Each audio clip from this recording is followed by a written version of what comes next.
హిందువుల ఆధ్యాత్మిక రాజధాని తిరుమల పవిత్రతను ప్రతి ఒక్కరూ కాపాడాలన్నారు ఏపీ బీజేపీ నేత భానుప్రకాష్ రెడ్డి. ఈ క్షేత్ర వైభవాన్ని కాపాడి భావితరాలకు అందించవలసిన బాధ్యత అందరిపై ఉందన్నారు. దేవస్థానంలో ఉన్న నియమ నిబంధనలు ఎవరైనా పాటించాల్సిందని చెప్పారు. అన్యమతస్థులు డిక్లరేషన్ ఇచ్చి శ్రీవారిని దర్శించుకోవటం ఆనవాయితీగా వస్తుందన్నారు. ఇక తిరుమలను రాజకీయ క్షేత్రంగా మార్చకుండా ఆధ్యాత్మిక చింతన మాత్రమే పెంపొందించాలని చెప్పారు.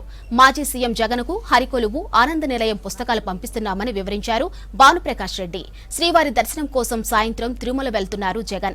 దీంతో ఆయన డిక్లరేషన్ ఇచ్చిన తరువాతే దేవదేవుణ్ణి దర్శించుకోవాలంటున్నారు బీజేపీ నేతలు.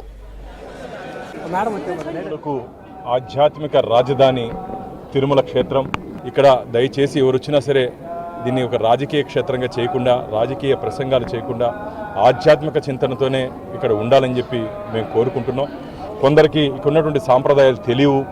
ఆ తెలియని వ్యక్తులకి ఆనంద నిలయంలో హరికొలువు అంటే వెంకటేశ్వర స్వామి దగ్గర ఏ విధమైనటువంటి కైంకర్యాలు, శ్రీవారికి సంబంధించి ఆలయంలో సంబంధించి పూర్తి విశేషాలు ఉన్నటువంటి ఈ 2 పుస్తకాలని నేను మాజీ ముఖ్యమంత్రి జగన్మోహన్ రెడ్డి గారికి ఇది పంపిస్తున్నాను.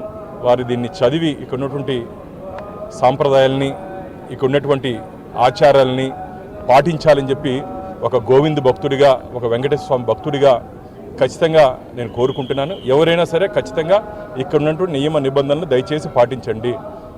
టీటీడీలో ఉన్నటువంటి ఆ నిబంధనలు ఎవరైనా అతిక్రమిస్తే ఖచ్చితంగా వారి మీద చట్టరీత్యా టీటీడీ అధికారులు చర్యలు తీసుకోవాలని చెప్పి ఒక గోవింద్ భక్తుడిగా